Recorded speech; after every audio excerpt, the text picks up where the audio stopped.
할렐루야. 오늘도 예배 나오신 믿음의 성도님들 주님의 이름으로 환영하고 축복합니다. 예배를 통해서 우리 하나님 큰 영광 받으실 줄로 믿습니다.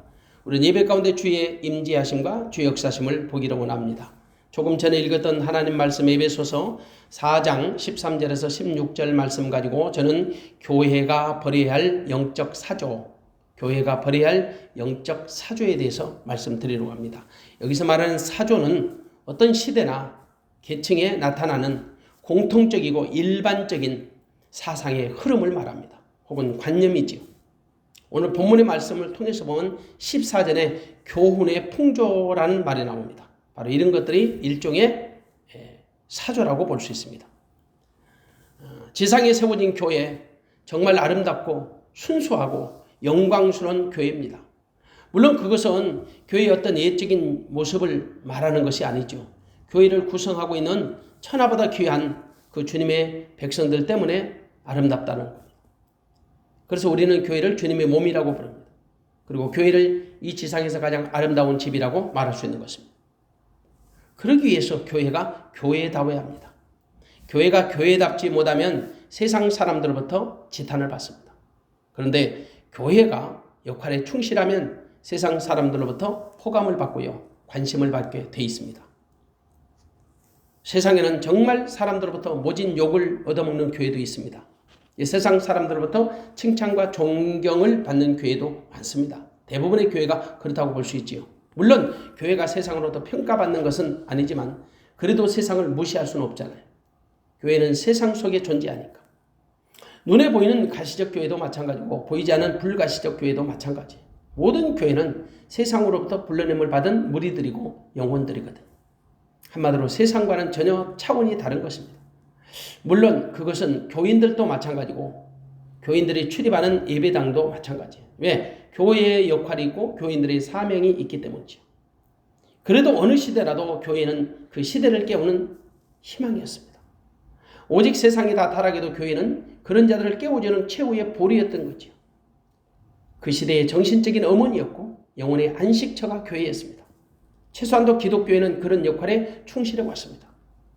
물론 부정적인 측면이 없었던 것도 아니에요. 그러나 긍정적 역할에 보다 충실했던 공동체가 그래도 교회였습니다. 왜냐하면 교회는 시대 정신을 담고 있거든요. 건강한 교회는 시대를 깨우는 자명종이에요. 교회가 건강하면 가정이 건강하고 민족이 건강하고 각 개인이 건강해지. 한마디로 교회의 건강이 한 시대의 건강을 척도를 가늠하게 되고 한 나라의 건강의 척도를 가늠하게 돼요. 그만큼 중요한 것이 교회라는 거죠. 그것은 보이는 교회든지 보이지 않는 교회든지 다 마찬가지예요. 그러면 오늘 우리 시대에 교회가 자기 역할을 잘 감당하고 있는 것일까? 만일 주님께서 소아시아 교회를 평가하신 것처럼 오늘 우리들의 시대의 교회들을 평가하신다면 과연 주님으로부터 칭찬받는 교회가 얼마나 될까? 혹은 세상 사람들도 인정받는 교회는 얼마나 될까? 우리 스스로의 문제점을 찾아보는 시간을 갖기 원합니다. 참 안타깝게도 오늘날 주님의 교회의 권위가 바닥을 치는 것은 아닌가. 심지어 코로나19로 직격탄을 맞은 곳이 교회입니다. 교회는 사람들의 입에 오르내리며 문매를 실컷 맞았어요. 불신자들은 그런다 할지라도 믿는 자들까지 합세해서 교회를 비난하는데 동조했습니다. 심지어 의식 있는 목회자들마저도 자기들의 기준에서 교회를 함부로 평가하고 논쟁의 대상으로 여겼던 거죠. 그래서 교회는 심각한 몸살을 앓았습니다. 실제 어떤 조사기관에서 발표된 걸 보니까 코로나 기간에 무려 교회가 1만 개가 문을 닫았답니다. 지상에 교회 하나 탄생하는 것이 얼마나 어려운데요. 그런데 주님의 몸된 교회가 10,000개가 문을 닫다니 그만큼 한국교회가 취하겠다라는 또 다른 반증이 됩니다. 사실 이 모든 책임은 세상에 있는 것이 아닙니다. 교회에 있는 것입니다. 남의 탓으로 돌리기보다는 우리 안에서 답을 찾고 원인을 찾아야 합니다. 이른바 세상 정부의 공권력 탓으로 돌리기에는 너무나도 무책임한 거지. 분명히 한국교회 문제고 한국교회 목회자들의 문제고 교인들의 문제라고 생각합니다. 어쩌면 세상을 선다는 교회가 되지 못했기 때문에 이런 현상들이 발생하지 않았나. 교회가 세상을 이끌어가는데 세상에 이끌려 다니는 교회가 되어버린 것은 아닌지, 그것은 큰 교회나 작은 교회 다 마찬가지예요. 큰 교회는 큰 교회 역할이 있고 작은 교회는 작은 교회가 해야 할 역할이 있잖아요. 그래서 작은 교회가 무조건 큰 교회 탓만 하면 안 돼요. 우리 모두가 크든지 작든지 교회가 교회답지 못했음을 솔직하게 인정하는 자세가 필요합니다. 물론 교회와 성도가 세상으로부터 절대적 평가를 받는 것은 아닙니다. 그러나 저들의 소리를 무시하면 안 되지요. 저들의 소리를 들어줘야 합니다. 왜? 교회가 세상에 있잖아요. 그러지 않으면 교회가 이 땅에 존재해야 할 의미가 없는 거죠. 물론 시대가 악해지고 말세가 가까워지면 사단은 악랄하게 교회를 공격하고요. 주의 종들을 물어뜯고 주의 백성들을 공격합니다. 그러므로 우리는 이러한 사단의 계획에 절대 농간에 말려들지 말아야 합니다. 무조건 우리들의 나무는 반성 없이 사단의 장난이라는 무책임한 말도 삼가야 합니다. 지금까지 교회도 교회사를 보면 사단은 가장 먼저 교회를 공격합니다. 시대마다 거기에 맞는 괴술과 간사한 사상을 가지고 공격하죠. 교회를 향해 주문합니다. 시대에 맞는 옷을 입으라고 끊임없이 요구하죠. 그러나 교회가 세상의 세속의 옷을 입으면요, 거룩함이 없어져요. 머리를 밀어버린 삼손과 같아집니다. 교회는 머리 대신 그리스도로 옷을 입어야 합니다. 교회가 세상의 화려한 옷을 동경하고 입게 되면 반드시 타락합니다. 사단은 가장 먼저 교회를 무너뜨려야 목사와 성도가 무너진다는 사실을 너무나도 잘 알고 있습니다. 그러므로 교회는 언제나 사단이 노리는 최고의 전략지고 공격의 목표 지점입니다. 그러므로 교회는 사단의 공격을 파쇄할 수 있는 능력을 갖춰야 합니다. 사단에게 어떤 약점이라도 보이면 안 됩니다. 사단은 교회의 약점이 드러나면 여지없이 공격하죠. 그러므로 사단이 공격할 만한 어떤 빌미도 교회는 제공해서는 안 되는 거예요. 왜냐하면 사단은 교회의 약점을 악착같이 물고 늘어뜨리게 됩니다. 사단은 교회의 작은 약점이라도 크게 부풀리는 최고의 전문가들이에요. 때문에 교회가 사단에게 공격의 빌미를 제공하면 안 되는 거예요. 대부분의 교회가 역할을 잘못했기 때문에 사단에게 공격권을 넘겨주는 겁니다. 그래서 사단이 교회를 얕잡아보고 물어뜯는 거예요. 교회는요, 살아있는 하나님의 생명체. 교회는 유기적인 기능이 필요해요. 교회는 가장 먼저 영성이 있어야 합니다. 교회의 영성은 교회의 신앙 고백에 달려 있습니다. 교회의 신앙 고백이 잘못되면 교회는 방향을 잃고 표류하게 됩니다. 지상에 세워진 교회, 반드시 예수 그리스도가 신앙의 기초가 되어야 합니다. 반석이신 예수 그리스도가 교회의 표지가 되어야 합니다. 만일 그런 고백이 없으면 교회는 혼탁해집니다. 세상의 더러운 물결이 교회로 밀려올 때 이겨낼 수 없습니다. 세속화가 되어버리기 때문이죠. 그리고 교회는 분명한 정체성을 가져야 합니다.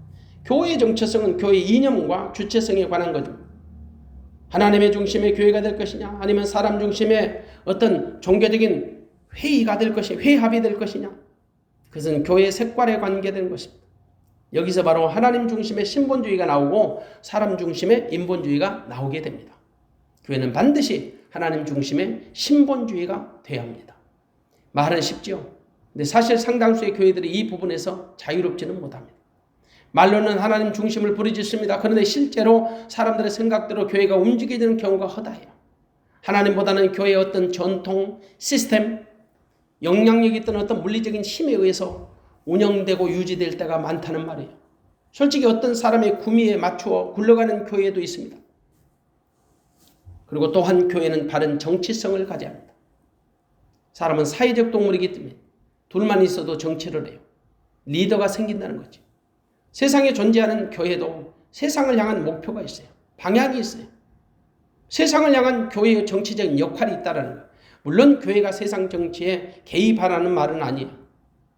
세상 정치가 아니라 교회 정치를 말하는 거예요. 교회의 정치는 교회성을 말하는 거예요. 세상을 향한 교회의 비전 같은 거죠. 교회는 살아있는 생명체이기 때문에 하나님 앞에서의 사명이 있고 세상을 향한 사명도 있고요. 사람들 앞에서 행해야 할 정직한 사명이 있어요. 이게 교회의 사명선언이 그래서 중요한 거죠. 이게 교회의 정치성이에요. 다만 교회는 바른 정치성을 가져야 해요. 많은 교회가 왜 세상으로부터 긍정적 관심을 갖지 못할까요? 여러 가지 이유가 있겠죠. 크게는 세 가지 문제로 압축해 볼 수 있어요. 하나는 종교 혼합주의 때문에, 또 다른 하나는 세속주의입니다. 그리고 다른 하나는 인본주의입니다. 종교 혼합주의, 세속주의, 인본주의. 이 세 가지를 절대 교회는 받아들이면 안 돼요. 교회와 성도의 믿음을 타락시키는 가장 궁극적인 문제가 이 세 가지에서 파생되는 겁니다. 그러므로 교회를 혼탁게 하는 이 바르지 못한 사조들은 반드시 버려야 합니다. 종교 혼합주의는 우상과 연합하는 것입니다. 세속주의는 세상과 타협하는 것입니다. 세상과 동화되는 것입니다. 인본주의는 사람과의 더러운 결탁을 의미합니다. 이 세 가지 교회를 무너뜨리는 적그리스도의 산물이에요. 문제는 이 세 가지가 확실하게 자기 정체를 드러나지 않기 때문에 분별하기가 쉽지 않다라는 거예요. 그런데 여러분, 하나님의 눈으로 보면 드러나요. 여러분, 혹시라도 이런 조짐이 보이면 가차없이 발본해서 색출해서 추방해야 합니다. 그러지 않으면 우리도 모르는 사이에 교회의 트렌드로 자리를 잡아버려요. 그러면 후에는 걷잡을 수 없는 지경에 이르고 맙니다. 그거 뜯어 고치는 게 보통 힘든 게 아니에요. 물론 어느 교회든지 이 세 가지 단어를 좋아하지는 않습니다. 모든 목회자들도 이 세 가지 단어를 들으면 알러지 반응을 일으켜요. 아니, 모든 그리스도인들은 이 세 가지 사조를요 적극적으로 싫어합니다. 그러면서도 정작 자기 자신들이 그런 사조에 오염되어 있다는 사실을 몰라요. 문제의 심각성이 여기 있는 거예요. 은밀하게 침투해 있는 이 세 가지 사조가 결국은 교회를 오염시키고요, 목회자의 순수한 영혼을 추락시키고 성도들의 신앙을 변질시켜버려요. 비록 정도의 차이는 있을지 몰라도 대다수의 교회들이 이런 세 가지 사조에 직간접적으로 개입되어 있는지 몰라요. 어떤 교회는 목회의 특수성이라고 말하면서 노골적으로 오염되어 있는 교회들도 있습니다. 물론 그들은 아니라고 부인할 테죠. 우리는 교회 안에 은밀하게 침투해있는 이 세 가지 사조를 반드시 찾아내서 추방해야 합니다. 그래야 교회가 순결해져요. 교회가 교회다워져요. 교회가 바른 신앙을 고백하게 돼요. 그래야 그 교회를 구성하고 있는 보이지 않는 성도들의 신앙이 바르게 설 수 있단 말이에요. 왜냐하면 교회의 신앙 고백이 성도의 신앙 고백을 좌지우지할 수 있기 때문이에요. 그러므로 오늘 이 시간 우리는 교회를 넘어뜨리는 이 세 가지 사조를 알아보고 색출해서 반드시 예수 그리스도의 이름으로 추방해야 할 줄로 믿습니다. 첫 번째가 종교 혼합주의. 우리 시대의 종교 혼합주의가 가장 큰 문제입니다. 종교 혼합주의는 교회의 영성에 관한 사조입니다. 교회의 영성에 관한 문제입니다. 교회는 그리스도의 영성이 있어야죠. 그렇지 못하면 그리스도의 교회가 아니에요. 처음부터 종교 혼합주의자들이 혼합주의라는 원색적인 단어를 가지고 접근하는 건 아니에요. 그들은 자신들의 정체를 감춘 채 그 시대에 가장 관심 있는 단어를 가지고 접근하죠. 우리가 익히들 알고 있는 단어 중에 종교 다원주의라는 말이 있어요. 모든 종교가 추구하는 다양성을 인정해 주자는 거죠. 모든 종교의 목적지는 같으나 가는 길이 다를 뿐이라는 거예요. 결국 모든 종교는 최고 정상에서 만난다는 겁니다. 기가 막히죠. 종교 다원주의와 맥을 같이 하는 기관이 있습니다. WCC 세계교회협의체입니다. 그들은 3차 뉴델리 총회에서 다음과 같은 것을 결정했습니다. 타 종교를 다른 신앙으로 인정하자. 타 종교를 다른 신앙으로 인정하자. 그러면서 덧붙이는 말이 하나님은 다른 신앙을 통해서도 말씀하시고 성령도 역사하신다고 결정을 해요. 그러니까 타 종교에도 하나님이 말씀하시고 성령도 타 종교에서 역사하신다고 결정을 해요. 여러분 동의하십니까? 있을 수 없는 말을 마구잡으로 만들어서 결정해요. 한마디로 종교 혼합주의의 대표적인 사상이에요. 이 종교 혼합주의는 에큐메니칼 운동이라는 말을 차용하기도 합니다. 이것은 역시 교회 일치 운동, 교회 일치 연합 운동이라는 말이에요. 듣기에 얼마나 좋아요. 에큐메니칼. 모든 기독교 교회를 교파와 교회의 차이를 넘어서 하나로 통일시키고자 하는 진보적인 교회 연합 운동이에요. 모든 교회가 하나가 되자는 거죠. 얼마나 듣기에 좋아요. 사회 각 분야마다 다툼과 분쟁과 분열이 많은 시대에 연합과 하나라는 말은 현대인들의 구미에 가장 잘 맞는 말이잖아요. 이런 현대인들의 분위기를 이용해서 종교 혼합주의가 교회 강단까지 들어왔어요. 그리고 어지럽히고 있어요. 한마디로 종교 혼합주의는 모든 종교가 하나라는 거예요. 이른바 종교가 추구하는 이상이 같다는 거지. 얼핏 들으면 일리가 있어 보여요. 물론 어떤 종교이든지 윤리적이고 도덕적이고 선행을 강조하는 그런 공통점을 가지고 있습니다. 왜? 종교의 기능이 사람의 육체보다는 영혼을 타치하는 것이기 때문에 사람들은 그런 주장에 대해서 상당한 매력을 느끼고 설득력이 있다고 생각합니다. 그러나 그것은 어디까지나 겉모습만 포장된 위장 전술이에요. 종교의 모든 기능이 비슷하게 보일지라도 결국 최종적으로 인간의 구원의 문제를 해결하지 못한다면 그것은 도덕적인 선행에 불과할 뿐이죠. 도덕적인 선행을 주장하는 것이라면 굳이 종교일 필요가 없죠. 가장 중요한 종교의 핵심은 세상 어떤 것에도 없는 구원이 있다는 것. 구원이 세상 어떤 종교에도 구원이 없어요. 구원은 영생을 의미하죠. 한마디로 어떤 종교도 영생을 줄 수 없다라는 겁니다. 오직 예수 그리스도 외에는 구원받을 만한 다른 이름을 하나님이 주신 적이 없어요. 왜? 모든 생명의 결정권은 하나님께 있잖아요. 물론 이런 말을 하면 믿음이 없는 사람들은 모든 종교도 다 그렇게 말을 한다라고 주장할 것입니다. 그런 생각을 하는 사람들은 두 가지 종류예요. 하나는 믿음이 전혀 없기 때문에 그런 생각을 가질 수 있고요. 또 다른 한 사람은 종교 혼합주의에 이미 오염되어 있기 때문에 그렇게 말할 거예요. 어찌 보면 종교 혼합주의자는 불신자보다 더 악합니다. 아무것도 모르는 불신자는 차라리 복음이 들어갈 수 있는 개연성이 있어요. 충분한 백지 상태예요. 근데 종교 혼합주의자는 이미 더러운 꾸정물로 가득 채워져 가지고 비우지 않으면 힘들어요. 사실 아무것도 모르는 불신자보다 다른 복음에 오염된 영혼들을 꺼내는 것이 훨씬 더 힘들고 어렵다는 사실은 익히 들어서 알고 있을 겁니다. 현대인들에게 아마도 종교 혼합주의 굉장한 매력을 주는 것입니다. 하지만 그것은 마귀가 노리는 꼼수예요. 우리는 다른 종교에 대해서 배타적인 행동을 할 필요는 없지요. 그들과 붙어서 논쟁하고 다투자는 것이 아니에요. 다만 거짓과 진리를 섞어서 잡탕을 만들면 안 된다는 거지요. 거짓과 진리가 하나 될 수 없잖아요. 빛과 어둠이 공존할 수 없잖아요. 생명과 사망이 하나일 수 없잖아요. 우리는 다른 종교에 대해서 이해하는 것은 가능합니다. 그러나 그들과 진리를 타협하고 양보하고 통합할 수는 없는 것입니다. 아무리 사랑하는 사람이랄지라도 혈액을 마음대로 주고받을 수는 없습니다. 혈액형이 맞아야 맞지 않으면 못 주지요. 혈액형이 맞지 않으면 적혈구들이 서로 엉켜서 모세의 일관을 막아버리기 때문이에요. 예를 들어 보세요. 우리가 잘 아는 상식. O형의 피는 아무나 줄 수 있어요. AB형의 피는 아무나 못 줘요. 여러분 마찬가지예요. 예수 그리스도의 거룩한 피를 더러운 피에 접종할 수는 없는 거죠. 서로 이해하고 양보는 할 수 있을지 몰라도 진리까지 양보할 수는 없죠. 모든 것은 지켜야 할 선이 있는 거예요. 사람도 지켜야 할 선이 있어요. 복음도 지켜야 할 선이 있고 교회도 지켜야 할 선이 있는 거예요. 이 선이 무너지면 큰일 나요. 교회도 이 선이 무너지면 생명을 누릴 수가 없게 돼요. 성도의 신앙이 무너지는 거죠. 종교 혼합주의, 많은 그리스도인들에게 세상의 모든 종교가 하나라는 그 망측한 논리로 교회를 무너뜨리는 것입니다. 그들은 기독교 정신이 사랑이라면 모든 종교 역시 자비와 사랑을 강조하는 점에 있어서 다를 것이 뭐냐고 반문합니다. 기독교가 평화를 주장한다면 다른 종교에서도 주장하는 평화와 다를 것이 뭐가 있느냐고 주장합니다. 그들은 세계 평화를 위해서 모든 종교가 하나로 통일돼야 한다고 주장하지요. 맞습니다. 우리는 절대적으로 평화를 위해서 기도하고 평화를 간구해야 합니다. 그리고 평화주의자들과 생각을 공유할 수도 있습니다. 그러나 한 가지 공통점이 모든 것을 하나가 되는 것은 아닙니다. 여기서 오해하면 안 돼요. 우리는 가끔 한 가지 공통점으로 모든 것이 하나라는 이상한 생각들을 합니다. 아마도 우리나라 사람들의 기질인지 모르죠. 우리는 사람들과의 관계를 맺을 때 고향을 물어봅니다. 고향 하나만 같아도 필요 이상의 동질감을 느낍니다. 그리고 출신 학교를 물어봅니다. 그거 하나만 맞아도 우리는 금방 친해집니다. 친밀감을 느낍니다. 아무튼 사람들은 이것저것을 물어서 동질감을 찾아내요.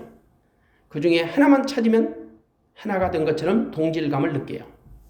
그래서 그런지 몰라도 종교 혼합자들 역시 인간의 이러한 그 심리적 교묘한 것을 이용하게. 여러분, 대개 이단들도요, 90% 이상은 거의 비슷해요. 근데 아무리 다 같을지라도 가장 근본적인 것이 틀리면 모든 것이 틀리는 거예요. 이것을 우리는 이단이라고 말해요.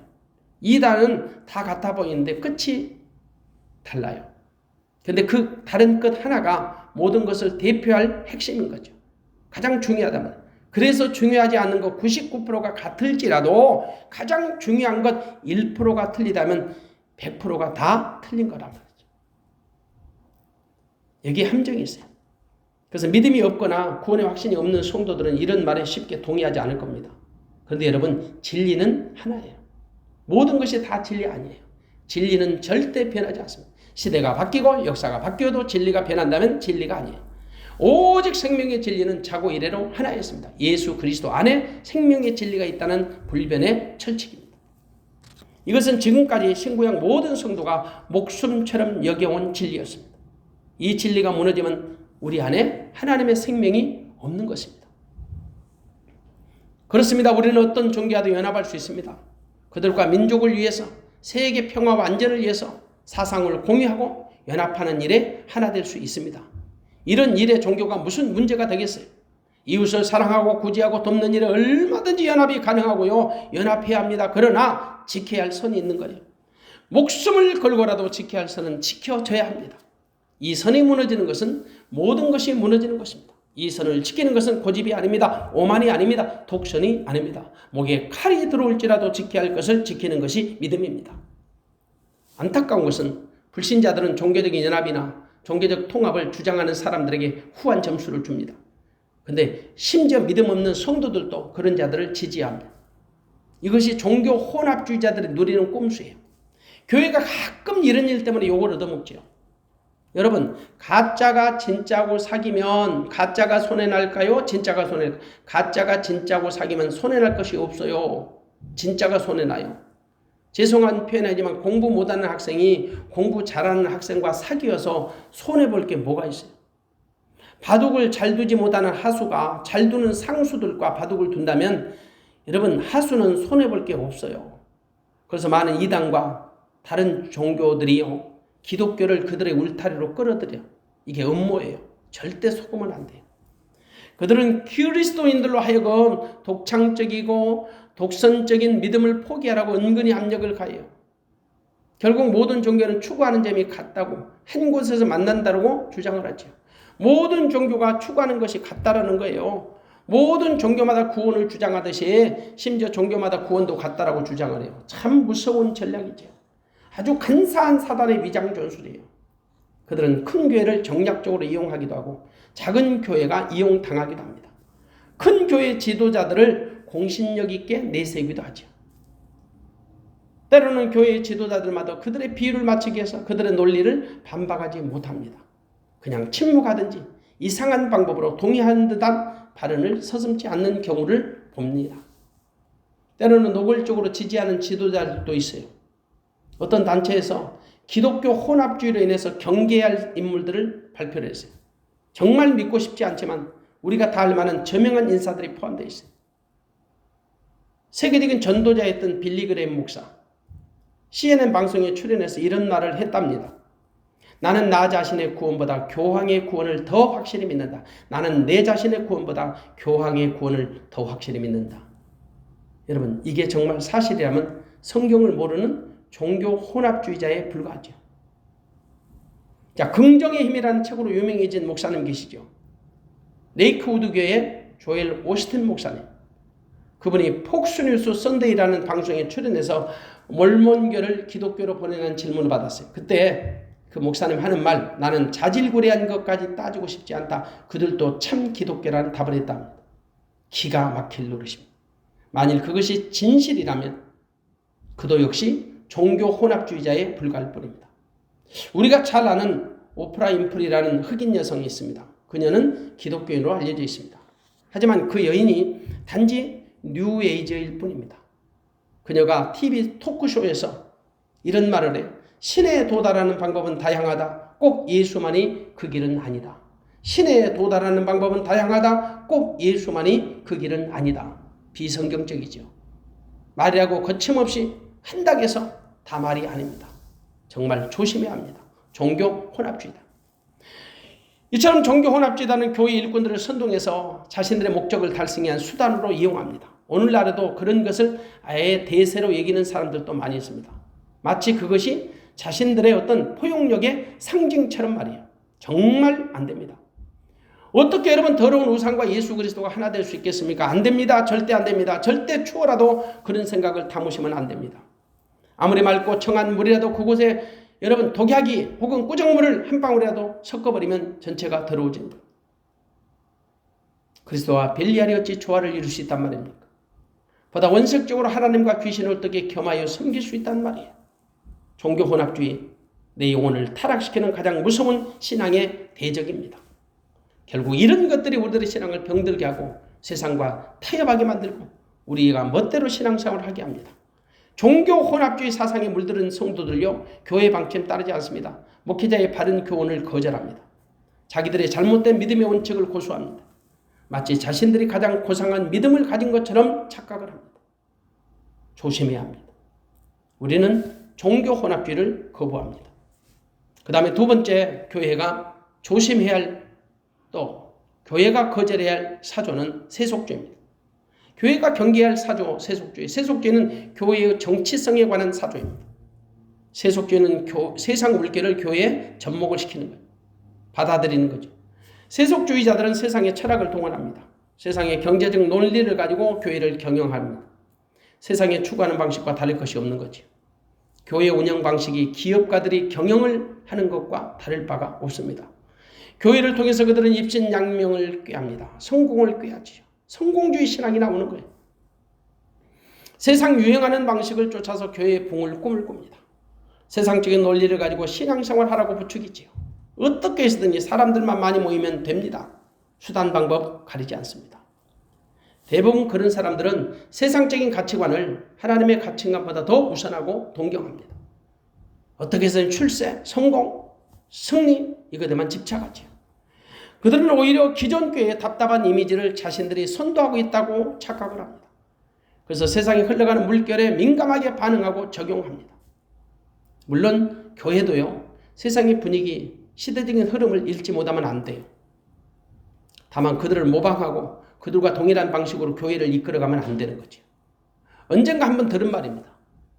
신촌에 있는 꽤나 규모 있는 교회, 아버지로부터 아들이 젊은 목회자로 세습을 받았습니다.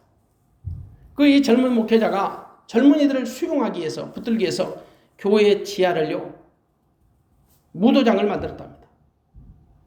들은 소문이에요. 제가 직접 확인하지 않았기 때문에 믿고 싶지는 않지만 그 당시 상당히 파다한 소문이 있었습니다. 이것이 바로 일종의 세속주의라는 거예요. 세상을 닮아가는 시스템, 교회 안에 여과 없이 들어와서 세속주의의 물결들이 교회 안에 흘러 넘치고 있어요. 세속주의자들은 좁은 길을 마다하고 쉽고 편리하고 넓은 길만 쫓아다녀요. 마치 기도 없는 믿음 생활하고 성령의 인도하심을 우선으로 여기지 않죠. 자기 믿음대로, 자기 마음대로 하는 거예요. 이런 것들이 세속주의의 특징이에요. 근데 오늘날 세속주의 물결이 교회 안에 너무 많이 들어와 있어요. 교회가 시대의 흐름에 부응해야 한다는 명목으로 세속의 물결이 교회 안에 출렁거리고 있어요. 교회가 이런 움직임을 감지할 능력이 없어요, 이제. 제어할 능력은 아예 없어졌어요. 상당수의 교회가 말입니다. 성도들이 주님을 위해서 목숨을 건 신앙생활을 하지 않습니다. 적당히 자신들의 필요를 따라 믿음을 이용하는 것은 아닌가. 그들은 이런 것을 시대적인 흐름이라고 말합니다. 그리고 교회도 이런 시대적 흐름에 부응해야 한다고 조언합니다. 현대인들은 고리타분한 교회의 매력을 느끼지 않는다고 충고하지.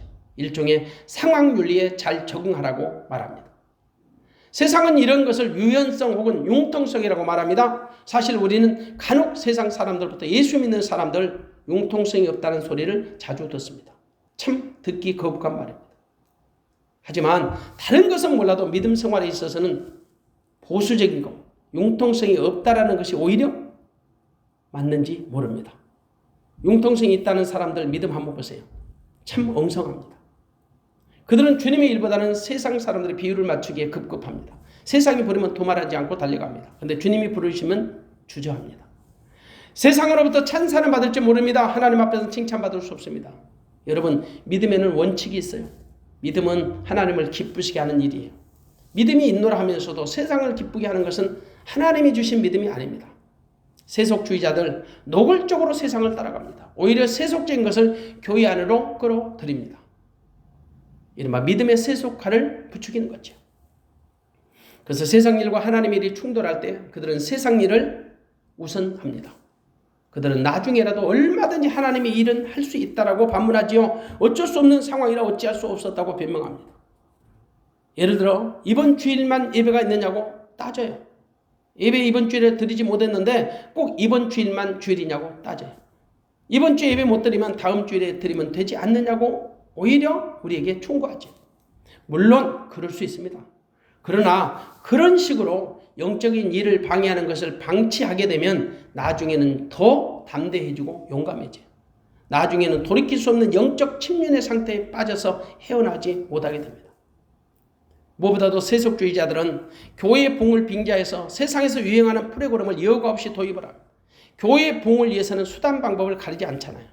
하나님의 의중은 별로 관심 없습니다. 그냥 한 사람이라도 더 모이면 됩니다. 그들의 열심은 좋습니다. 그러나 하나님의 의중을 물어야지요. 아무리 좋은 열심이나 열정이 있을지라도 하나님의 뜻이 아니면 그것은 더 이상 하나님의 일이 아닙니다. 대부분의 믿는 자들이 그것을 모르지는 않을 겁니다. 근데 막상 현장에서 부딪히면 그런 생각이 완전히 다 사라지고 일종의 세속주의 방식이 은연중에 길들여져 있기 때문이에요. 그래서 때로는 그들은 물질을 가지고 주의 일을 하려고 합니다. 때로는 힘 있는 사람을 내세워서 주의 일을 하려고 하죠. 때로는 세상의 그럴듯한 방법을 동원해서 주의 일을 합니다. 우리가 세속주의자들로부터 쉽게 이용당하는 이유 가운데 하나가 그들도 모두 교회의 봉을 말합니다. 그들도 다 하나님의 영광을 위한다고 말하기 때문이에요. 그래서 분별력이 없어지는 거지.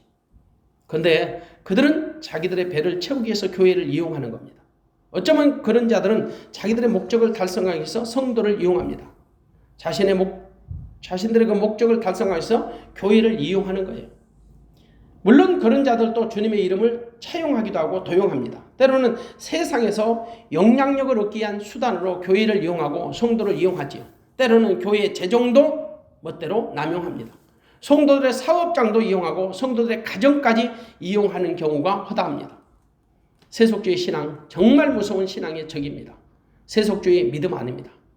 단지 그것은 자유주의 신학의 한 분파에 불과할 뿐입니다. 죄송합니다만 하나님과는 전혀 상관없는 종교적인 미신입니다. 말로만 주여 주여 부른다고 천국에 들어가시는 것이 아니라는 사실을 반드시 잊지 마시기 바랍니다. 그리고 마지막 우리가 경계해야 할 사조는 인본주의입니다. 인본주의는 교회의 정체성에 관한 사조입니다. 솔직히 오늘날 교회 안에 인본주의 신앙이 얼마나 많은지 몰라요. 아니 노골적으로 드러난 인본주의 신앙 때문에 교회가 분열하고 싸우고 쪼개집니다. 많은 그리스도인들이 상처를 받고 아파하죠. 사실 여러분 주변에 교회 때문에 상처받은 사람, 목회자로 인해서 상처받은 사람, 혹은 성도들끼리 부대끼면서 상처받은 사람들이 얼마나 많은지 몰라요. 근데 그 모든 문제는 신본주의 신앙에서 발생하는 것이 아니라 대부분 인본주의 신앙 때문에 발생합니다. 혹시 여러분 하나님 중심으로 행하는 교회 때문에 상처받은 사람을 보신 적 있습니까? 아니면 예수님을 너무 잘 믿는 목사님 때문에 상처받았다고 말하는 사람을 보신 적 있습니까? 혹은 믿음 생활 너무 잘하는 성도님 때문에 상처받았다고 말하는 사람을 만나보신 적 있어요? 그런 사람은 결코 없습니다. 만일 그런 사람이 있다면 그 사람이 문제예요.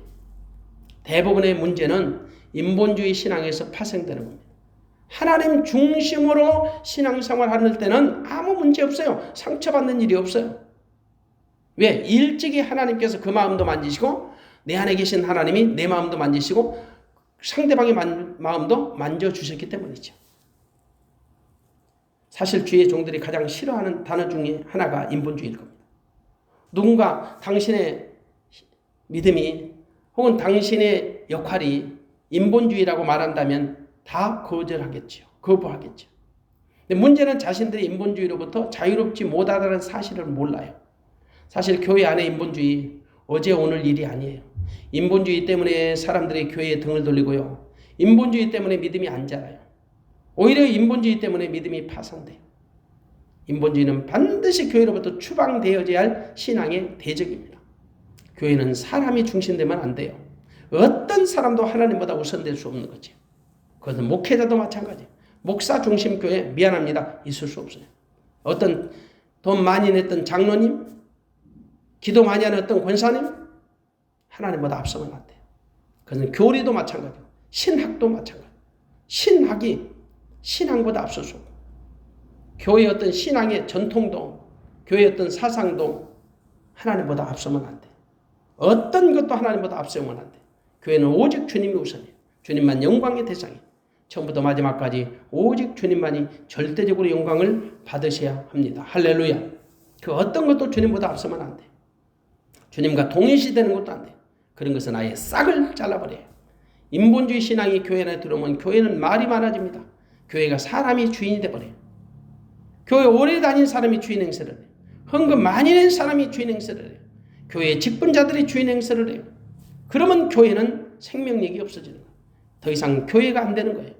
교회가 교회되지 못하고 세상 사업장과 비슷해지는 거지. 그래서 그런 교회는 머리 대신 주님은 안 보여요. 그냥 사람들만 보이는 거예요. 인본주의 신앙, 교회를 죽이는 자유주의 신학입니다. 정말 있어서도 안 되고 있을 수도 없는 신학이에요. 어떻게 사람이 하나님의 자리를 대신할 수 있겠어요? 그러므로 우리는 교회를 통해서 어떤 유익을 받으려는 생각부터 접어야 합니다. 오직 주님만 영광을 받으시면 돼요. 처음부터 마지막까지 모든 영광 주님께 돌려야 할 줄로 믿습니다. 그런 교회가 주님의 교회예요. 주님의 교회가 사람들이 득세하는 교회가 되면 더 이상 교회가 아니죠. 오늘날 교회가 하나님을 기쁘시게 하기보다는 사람의 눈치를 살피고요. 사람들에게 민감하고 사람들의 가려운 것을 긁어주는 사람들의 비율을 맞추는데 급급하고 있는지 몰라요. 사실 오늘날 많은 교회가 모든 영광을 하나님께 드리기 위해서 고민했던 우리 믿음의 선진들의 모습이 없어요. 그저 사람들의 편리를 봐주고 사람들의 기분을 맞추어주는 교회로 전락해버린 것은 아닌지 안타깝지요. 이런 것들이 결국은 교회를 병들게 하고 목사를 타락하게 하고 성도로 죄짓게 하는 거죠. 건강한 교회가 되려면 반드시 교회의 분명한 정체성을 밝혀야 합니다. 교회가 사람의 중심이 될 것인지 아니면 하나님 중심의 교회가 될 것인지. 하나님은 건강한 교회를 찾고 계세요. 하나님이 찾으시는 건강한 교회는 하나님의 기쁨이 되는 교회입니다. 하나님을 기쁘시게 하는 교회지. 그러므로 교회는 건강한 교회가 되어야 합니다. 그래야 성도들의 신앙이 건강해져. 교회가 건강하지 못하면 성도 역시 건강할 수 없는 거지. 오늘 교회 밖에 있는 사람들이 오히려 교회를 향해서 주문합니다. 제발 교회답게 좀 살라고. 제발 교회가 교회 좀 돼달라고. 우리가 그들의 소리를 모두 다 청종할 수는 없을지라도 교회는 그들의 소리를 결코 외면할 수는 없어요. 하지만 교회는 그들의 소리를 하나님의 말씀보다 민감하게 여기면 안 돼요. 그들의 소리보다 하나님의 소리를 경청해야 합니다. 이제 우리는 교회를 공격하는 수많은 사조들로부터 교회를 지켜내야 합니다. 우리는 교회를 교회되게 할 사명을 부여받은 사람들이잖아요. 이 일은 목사 혼자만의 일이 아닙니다. 교회를 세상에 들어온 물결로부터 보호하는 역할은 우리 모든 믿는 자들의 공통의 책임입니다. 사명입니다. 이것은 우리의 죽고 사는 문제, 생명이 달린 문제이기 때문입니다.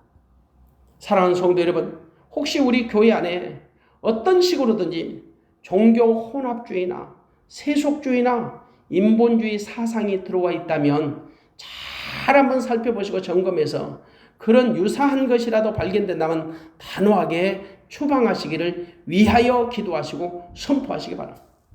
다시 말해서 내 영혼 안에 자리 잡고 있는 종교 혼합주의 혹은 세속주의 아니면 인본주의 반드시 추방해야 합니다. 우리 영혼이 이런 것들로 인해서 죽어가는 겁니다. 절대 우리는 교회를 통해서 예수 그리스도만 배워야 합니다. 예수 그리스도만 닮아야 합니다. 그리고 예수님만 증거해야 합니다. 그런 교회가 하나님이 기뻐하시는 교회입니다. 물론 성도도 마찬가지. 우리의 교회됨은 내 안에 예수 그리스도가 나와 함께 계심을 믿는 믿음 안에 있을 때 가능한 것입니다. 교회의 순결함이나 성도의 영적 순수함은 절대적으로 그리스도 예수 그분으로 인해서 되어지는 것입니다. 이것이 바로 주님이 교회에 바라시는 간절한 소원이고요. 교회의 사명이기 때문입니다. 사랑하는 성도 여러분, 오늘날 여러분 시대적인 아픔은 정말 세속의 물결들이 여과 없이 교회 안에 들어올 때 교회가 그것을 방어내고 발견하고 그걸 추방할 수 있는 자정 능력이 없다라는 데 있습니다.